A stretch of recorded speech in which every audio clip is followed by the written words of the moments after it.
Bolivia y Surinam vivirán una electrizante semifinal en el repechaje hacia la Copa del Mundo 2026 y ha llegado el momento de hacer con un buen café la mega previa histórica de este partido.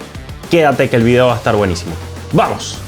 Buenas cafeceros, bienvenidos a Cafecito Gol, donde nos tomamos un buen café mientras hablamos de fútbol sudamericano. Mi nombre es Rafa y muchachos, llegó el momento de la verdad para Bolivia. Llegó el momento del partido decisivo, el primero de los dos partidos decisivos que podría tener la verde de cara a la Copa del Mundo. Llegó el repechaje. Un repechaje que enfrenta en la semifinal Bolivia contra Surinam, la verde contra el equipo de CONCACAF, que también es sudamericano, algo que hace que nos interese incluso mucho más este video, porque como bien saben, este es un espacio para todas las selecciones de Sudamérica, pero más que nada enfocado en los países de Conmebol que hacen vida en la eliminatoria. Pero tener a Bolivia enfrentando a otro equipo sudamericano, otra nación sudamericana, es muy atractivo y muy interesante. Por lo tanto, este video va a tener un peso, repito, histórico, trascendental para que puedas entender cómo juega Surinam, a qué viene a proponer, qué va a hacer seguramente Bolivia, cuáles son las convocatorias, cuáles podrían ser los dos 11 de cada una de las selecciones. También tener en cuenta las ausencias, las novedades, las figuras, todo eso y más, incluido historial y predicción en este video. Y empezamos obviamente con el estadio, ¿no? El estadio BBVA de Monterrey, de la ciudad de Monterrey en México. 53.529 espectadores. Partido que se va a llevar a cabo el día jueves 26 de marzo de este año 2026. Se había dicho que el encuentro iba a ser a las 19 horas de Bolivia, pero han cambiado al parecer el horario. Se va a mantener el día, pero el horario varía una hora y se adelanta a las 18 horas, es decir, 6 de la tarde hora boliviana. Este es horario boliviano. El marco entonces está servido para jugar el partido en este recinto. Recuerden, mientras seguimos avanzando en este video, suscribirse si no lo han hecho, que también se van a venir muchas mega previas de otras selecciones sudamericanas, que vamos a tener unos partidazos, muchachos, en marzo que ustedes no lo van a poder creer. Bueno, estos son los convocados por el director técnico Oscar Villegas. Esta es la nómina de la verde para este encuentro histórico y para una eventual final. Arqueros: Carlos Lampe de Bolívar, Guillermo Vizcarra de Alianza Lima de Perú, Jerónimo Gobea, el joven de Santiago Wanderers de Uruguay. Defensores: Diego Medina del CSKA de Bulgaria, Yomar Rocha de la Kron Tolyatti de Rusia, Lucas Macazaga del Leganés de España, Roberto Fernández de la Kron Tolyatti de Rusia, es compañero de Yomar Rocha, Dieguito Rodríguez del Always Ready de Bolivia, Luis Aquín del Al-Taí de Arabia Saudita, Richet Gómez de Always Ready, Marcelo Torres del Santos de Brasil, Efraín Morales del Monreal de la MLS, Diego Arroyo del Shakhtar Donetsk de Ucrania, Leonardo Zavala de Cancún de México. Y en el medio campo, muchachos, creo que acá es donde está el mayor potencial de la selección boliviana, sin duda alguna. Ervin Vaca del Bolívar de Bolivia, Héctor Cuellar del Always Ready de Bolivia. Son dos jugadores que fungen allí de 5 casi siempre en la contención. Robson Mateus del Bolívar, Moisés Villarroel de Blooming, Gabriel Villamil de Liga Deportiva Universitaria Quito, que se ha ganado el puesto en los últimos años. Ramiro Vaca del Wydad Casablanca de Marruecos, teniendo buena participación con gol recientemente. Y Carlos Tonino Melgar de Bolívar también. Delanteros: Víctor Ábrego de The Strongest, Miguel Terceros del Santos de Brasil, Jesús Marau del Always Ready de Bolivia. Yo decía que la parte fuerte de Bolivia está en el medio campo. Hay que decir que, por ejemplo, Miguelito, que lo estoy poniendo acá entre los ofensivos, los delanteros, realmente es un mediocampista ofensivo, así que hay que sumarlo también a ese buen mediocampo. Miguel Tercero del Santos, Jesús Marau es el mismo caso también, un mediocampista ofensivo del Always Ready. Lo mismo con Fernando Nava del Always Ready y Moisés Paniagua, que también es un mediocampista ofensivo del Wydad de Casablanca. Como pueden ver, tiene bastante fuerza allí Bolivia para el contexto de la selección boliviana en los últimos años, ¿no? Ha mejorado mucho su mediocampo ofensivo. Enzo Monteiro del FK Auda de Letonia y Juan Godoy de Always Ready de Bolivia, que viene a tener una muy buena participación como 9 en el partido contra Trinidad y Tobago, incluso marcando un gol y metiendo asistencia. Ojo, y se gana la titularidad. Ok, muchachos, vamos con el squad list de Surinam. Para quienes no conocen a la selección de Surinam, muchos de estos nombres convocados por el técnico Henk ten Cate, que es un técnico nuevo que reemplazó a Stanley Mensah, que es el que clasificó a Surinam al repechaje. Bueno, se va Mensah, llega este técnico que tiene muchísima experiencia, 71 años, holandés, que pasó por un montón de lugares, un montón de ligas, incluso fue asistente del Barça, muy cercano a Messi y compañía en aquellos años, por allá en los 2000, fue entrenador asistente del Chelsea, estuvo en el Ajax como entrenador principal, en fin, un tipo con mucha experiencia, Henk ten Cate, y convoca a los siguientes jugadores que casi todos vienen de los Países Bajos. Y por un tema ahí de sus ancestros ligados a Surinam, a este país sudamericano, y la relación con Holanda, evidentemente muchos de estos jugadores terminan representando a este combinado, naturalizándolos o repatriándolos para asumir este compromiso. Entonces hay mucho jugador de corte europeo acá. Warner Hahn, uno de los porteros del Hammarby IF de Suecia. Etienne Vassen del Groningen de Países Bajos, que creo va a ser el titular, aunque se disputa ahí la titularidad con Hahn. Janilo Wiegel del Hutven de Bélgica, otro de los arqueros. Esos son los tres porteros de esta selección. Mehdi Avena del Gaziantep de Turquía. Javan Anderson del Al-Ittifaq de Emiratos Árabes Unidos. Radinho Volker del Huddersfield Town de Inglaterra, de la tercera división. Anfernen Gistil, del Kocaelispor de Turquía. Ridgesiano Habs del Venecia de Italia, uno de los mejores jugadores de esta plantilla, ya lo vamos a chequear. Yannick Lideland del Volendam de Países Bajos. Densville Stefano del Kayserispor de Turquía. Shaquille Pinas del Al-Khulud de Arabia Saudita, el capitán de este equipo y casi siempre titular. Jetbesiano van der Kutz del Heracles Almelo de Países Bajos. Liam van Gelderen del RKC Valvik de Países Bajos. Melairo Bogarde del LASK de Austria, uno de los refuerzos solicitados por el técnico para este partido. Jean-Paul Botius del KC Valvik de Países Bajos. Tiaron Cherry del Nimega de Países Bajos. Denzel Juvitana del Atromitos de Grecia. Dion Malone del Testar de Países Bajos. Kenneth Pal del Antalyaspor de Turquía. Immanuel Peray del SV de Elversberg de Alemania. Geraldo Becker del Mainz 05 de Bundesliga. Si usted veía la Liga Española en los últimos años, usted sabe que Geraldo Becker jugó en la Real Sociedad y muchas veces fue titular y que es un muy buen jugador. Es el referente de este equipo, el jugador más conocido de esta selección sin duda. Pero también está Joel Pirou, que es un jugador del Leeds United, muchachos, de la Premier League. Se lo han traído de refuerzo para este partido a este delantero, que si bien no ha marcado goles todavía con el Leeds United, ha tenido ya varios partidos en la temporada, no siendo necesariamente el protagonista, pero al menos siempre está en la banca. Y hay que decirlo también, no le ha ido bien todavía en la primera, pero en segunda la rompió con el Swansea City en la segunda división, marcando 11 goles en 22 partidos en la temporada, en una de sus temporadas recientes. Por cierto, Joel Pirou tuvo también formación en las inferiores de Países Bajos, fue parte de las selecciones inferiores y también del PSV Young, así que un perfil realmente llamativo e interesante. Tenemos acá a J. Roy Groth del Odense de Dinamarca, que alterna titularidades o entra en el segundo tiempo de cambio. Richonel Margaret del Go Ahead Eagles de Países Bajos. Girano Kerr del Royal Antwerp de Bélgica. Y cerramos la lista con Gleófilo Filter del UPES FC de Hungría. Repito, aunque quizás los nombres de los equipos no nos suenen demasiado, es un equipo bastante europeo en su esencia. Vamos con las figuras y empezamos con Bolivia, muchachos. Acá tenemos a Miguelito, a Miguel Terceros, este extremo derecho que le gusta jugar también mucho por dentro, cambiarse de banda. Evidentemente el jugador del Santos es el mejor de este equipo, el segundo máximo goleador de la eliminatoria sudamericana. Luego tenemos a Ramiro Vaca como mediocampista ofensivo, jugando casi siempre detrás de el 9 y al lado de los extremos. Este jugador del Wydad de Casablanca de Marruecos, de buena temporada, al menos buen inicio con este equipo marroquí. Y Gabriel Villamil, el jugador de la Liga Deportiva Universitaria de Quito, que lo pongo acá porque por allí hay otras figuras, como por ejemplo Vizcarra en Alianza Lima, Lampe, Robson Mateus, de muy buenas temporadas y uno de los jugadores que luce mejor en esta selección boliviana en los últimos tiempos. Hay algunos nombres interesantes como Roberto Carlos Fernández, etcétera, pero creo que Villamil, al asentarse en un equipo como la Liga de Quito y haber sido protagonista en la Libertadores pasada, me parece que es un jugador más fundamental de lo que ustedes puedan creer, y creo que es siempre interesante tener a este tipo de perfiles y juventud también en la plantilla. Al menos esas para mí son las figuras de la selección boliviana. Las figuras de Surinam, que ustedes se preguntarán cuáles son. Bueno, ya hablaba de Geraldo Becker, jugador del FSV Mainz 05 de Alemania, pasó por la Real Sociedad.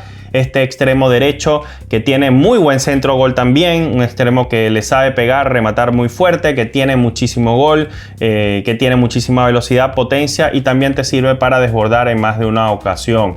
Creo que es un jugador picante que está a la altura de los buenos jugadores de Sudamérica. Y creo que jugando, por ejemplo, en Conmebol no desentonaría absolutamente nada. No en vano pasó por la Liga Española en un equipo bastante decente. Richonel Margaret, el extremo izquierdo del Go Ahead Eagles, es bastante contundente. Quizás no ha hecho tantos goles como uno esperaría de un extremo por izquierda que sea efectivo, pero créanme que los goles que ha marcado han sido mucho de mérito propio, mucho de ir hacia adelante, robar balones, presionar y no desaprovechar oportunidades. Es un tipo, repito, con bastante contundencia de cara al gol. Es la llave del gol en este equipo, incluso si me lo preguntan. El jugador del Go Ahead Eagles de la primera división de Países Bajos. Luego tenemos en el lateral izquierdo a Rizgesiano Habs, jugador del Venecia de Italia, la segunda división, pero que está liderando hasta el momento la Serie B y suele ser titular este jugador por el lateral izquierdo, bastante titular diría yo.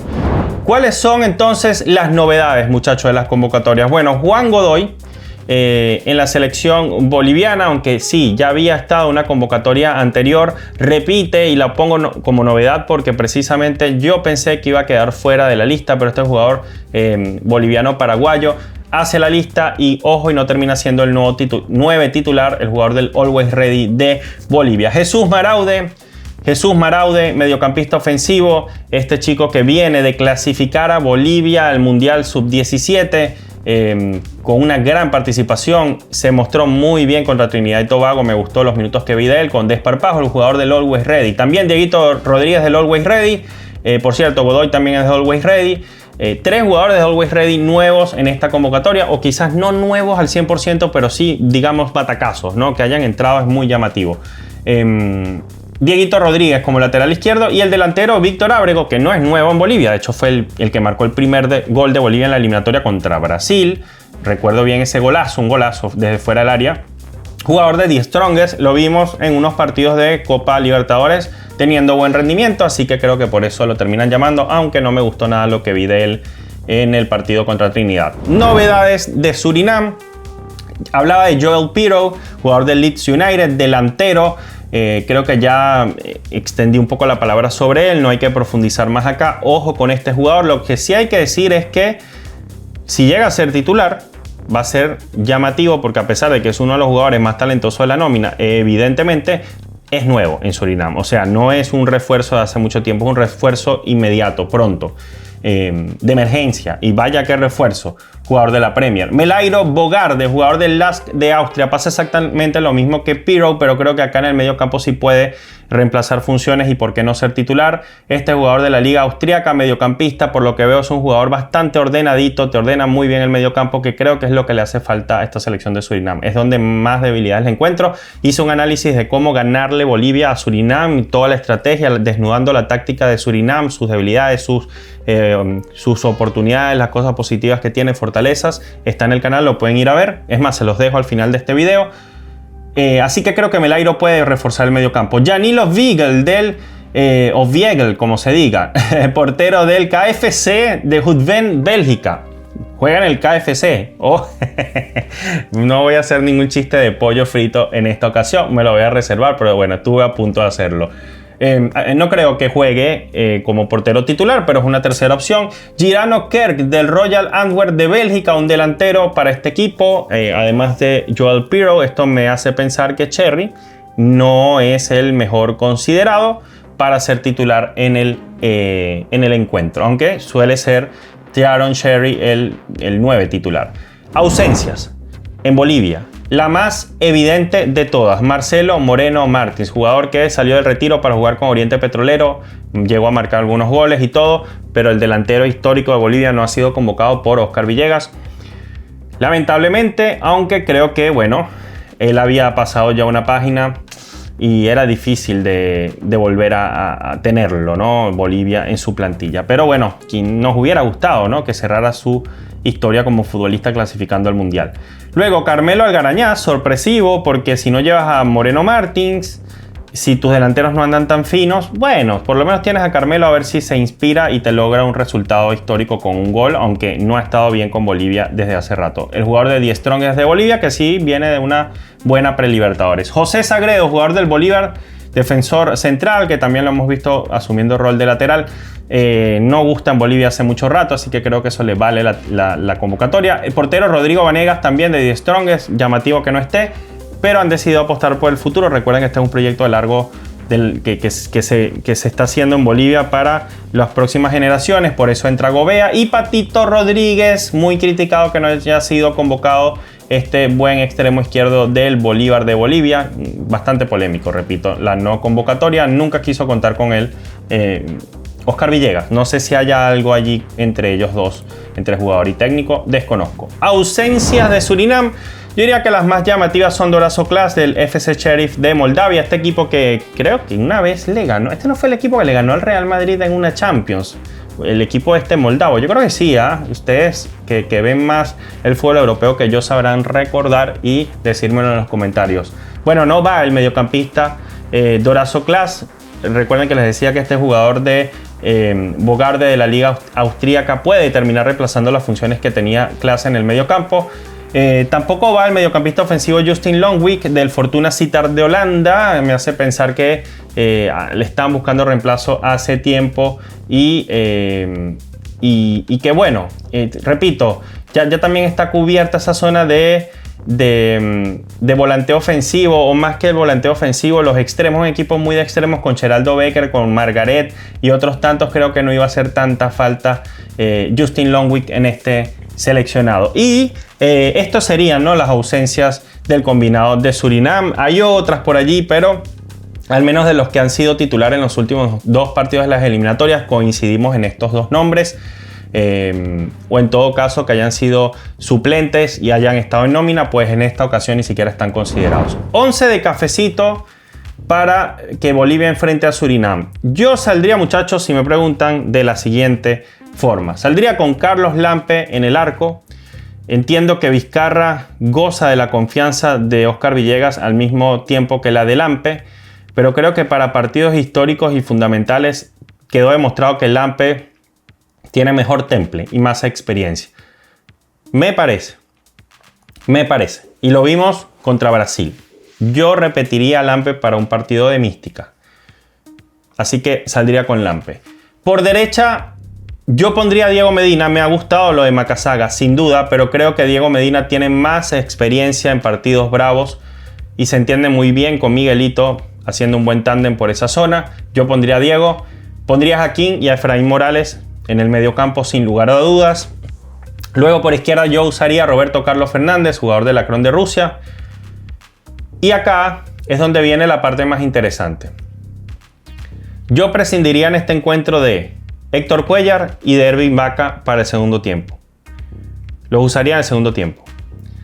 Porque Surinam es una selección que sufre mucho si la atacas por las bandas, porque te ataca mucho por bandas también. Por lo tanto, si ellos proyectan a sus laterales para hacer el 2 contra 1 y pierden la pelota, en una colaboración que pueda hacer Villamil junto a Roberto Carlos o Robson con Diego Medina, si roba allí Bolivia, va a poder poner mucha gente en contragolpe, mucha gente con volantes ofensivos y volantes mixtos en el área rival. Exactamente lo mismo que le aplicaron a Trinidad y Tobago. Si Bolivia le pone mucha gente en el medio campo y pisa con mucha gente el área de Surinam, probablemente Surinam vaya a sufrir demasiado, porque repito, descuida mucho las bandas. Así que creo que el juego no se va a dar tanto por dentro, no se va a jugar tanto por el sector medio de la cancha. Me puedo equivocar, pero creo que va a ser un juego por los extremos. Así que si yo tuviera que hacer algo, es evitar poner un tribote, es decir, 3 volantes mixtos o 3 volantes de contención en la misma zona, o un 5 y 2-8. Yo utilizaría acá 2-8 simplemente a Gabriel Villamil y a Robson Mateus, y que cumplan la función de 5,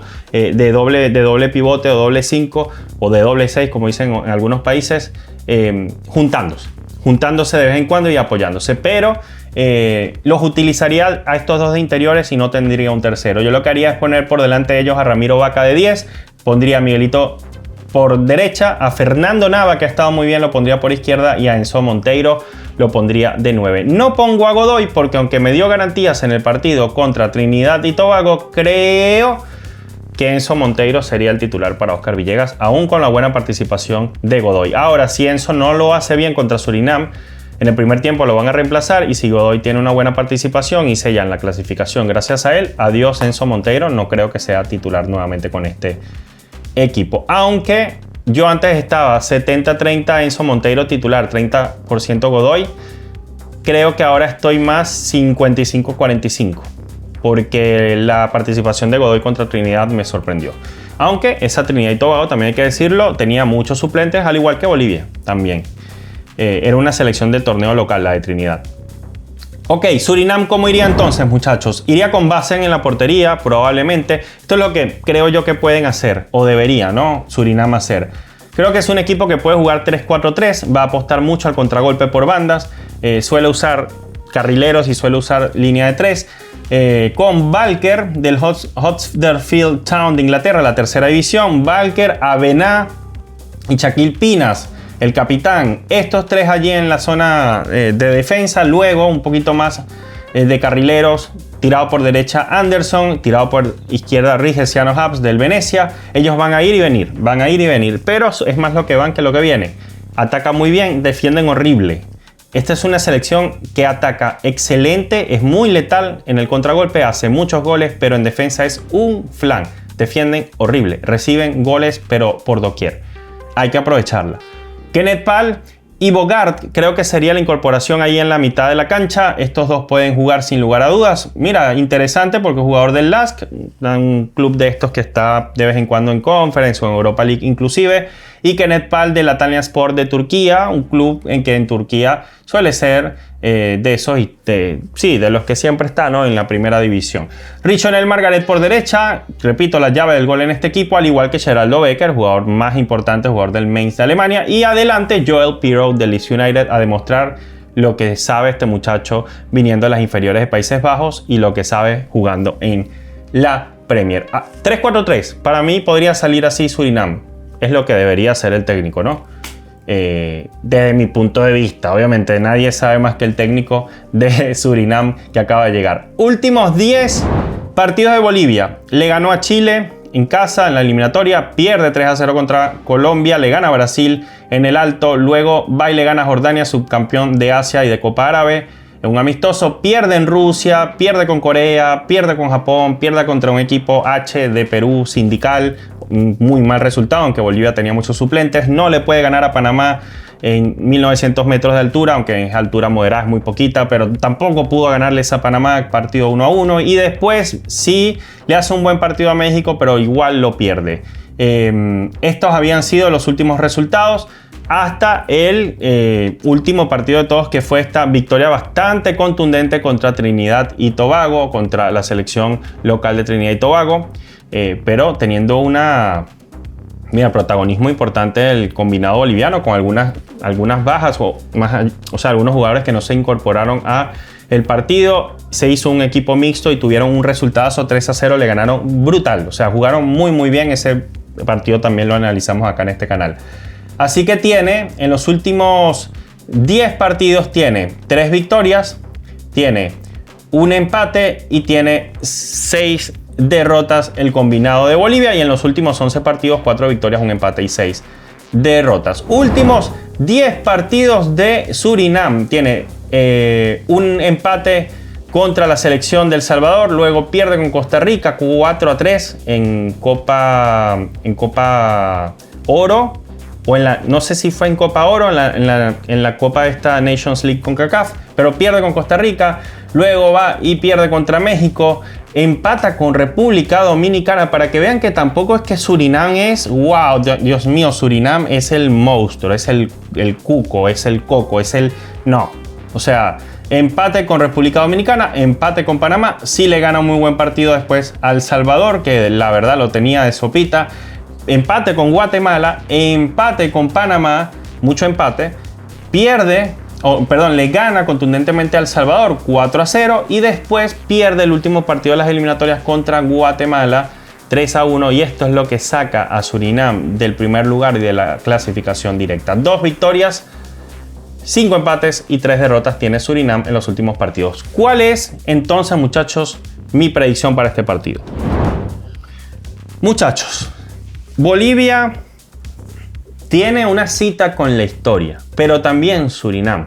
Se están jugando una clasificación al Mundial en condiciones más o menos similares. Son selecciones de un talante parecido, son selecciones con su fortaleza y sus debilidades como todas. Ambas sufren mucho en defensa, hay que decirlo. Creo que Bolivia es un equipo evidentemente mucho mejor trabajado que el de Surinam. Está el estigma clásico de que Bolivia depende solo de la altura. Tiene que quitarse ese estigma con estos 2 partidos y tiene que pasar primero el escollo de Surinam. Pero mucha gente está esperando bastante de Surinam, sobre todo entendiendo el perfil europeo que tiene el equipo y la buena eliminatoria que hicieron. Los dos defienden muy mal. Bolivia le cuesta el gol, a Surinam no. Creo que ahí hay una pequeña desventaja. Pero si algo tiene Bolivia que no tiene Surinam, me parece es que tiene un muy buen medio campo para el estándar, incluso sudamericano, estándar histórico de Bolivia. Quizás es uno de los mejores mediocampos que ha tenido desde aquella época gloriosa del 94. Con Ramiro Vaca, con Miguelito, con Gabriel Villamil, con Robson Mateus, tiene allí, bueno, Fernando Nava, algunos elementos interesantes. Dicho eso, para mí la predicción se reparte de la siguiente forma. 30% de probabilidades tiene Bolivia de ganar este partido. Esta es una apreciación personal. 25% de las probabilidades de Surinam y 25% de las probabilidades de un empate. Yo había pensado, creía yo, que en realidad este partido podía quedar empatado y ahí después forzarse a tandas decisivas o llevarlo a los penales, por ejemplo. Pero honestamente creo que Bolivia tiene la obligación y creo que tiene un equipo trabajado compacto con Villegas para ganarle a Surinam.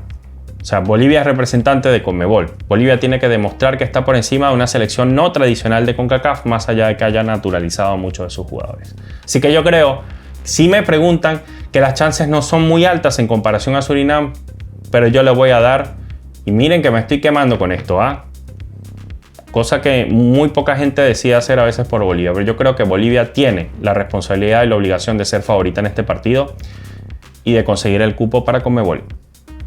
La responsabilidad es para la verde, 30% sobre 25%, creo que Bolivia sí puede, y lo he dicho ya varias veces, creo que Bolivia sí puede ganar este partido y, ojo, cerrar muchas bocas. Si no lo hacen, bueno, tendrá que hacerse cargo después los directivos y los jugadores y revisar qué está pasando entonces y, bueno, ya hablaremos de ese tema cuando tengamos resultados. Pero yo creo que Bolivia sí puede ganar este partido. Y bueno, cafeceros, amigos, hermanos de Bolivia, de esta manera terminamos la mega previa enviándoles un mensaje de mucho aliento, un mensaje de un hermano sudamericano que a través de este espacio, de este canal, apoya a todas las selecciones de Sudamérica. Obviamente, sobre todo a mi Vinotinto, que no pudo lograr el sueño de clasificar al repechaje o a la Copa del Mundo, a su primera en la historia, pero como amantes del fútbol sudamericano y como una persona que se dedica, repito, en este espacio a promover a los equipos que nos representan en esta clase de torneos, mi mayor deseo es de que Bolivia pueda trascender y pueda ser esa séptima selección en llegar hasta la Copa del Mundo. Es evidente que obviamente por la rivalidad que se armó en todo este tiempo con el tema de Bolivia y Venezuela, más de un hermano paisano venezolano quizás no va a estar ligando, pero acá vamos a estar muy preparados para seguir ese partido de la forma más profesional posible, estando pendiente de lo que pueda suceder, ver si pueden llegar hasta la final y a partir de allí alcanzar el objetivo. Así que bueno, a darle con todo, a representar bien a Sudamérica, a representar bien a los países de Conmebol y esperemos puedan salir bien parados de un difícil reto, como lo viene siendo alcanzar un repechaje y de ahí meterse a la Copa del Mundo. Gracias por acompañarme, como siempre, con un buen café.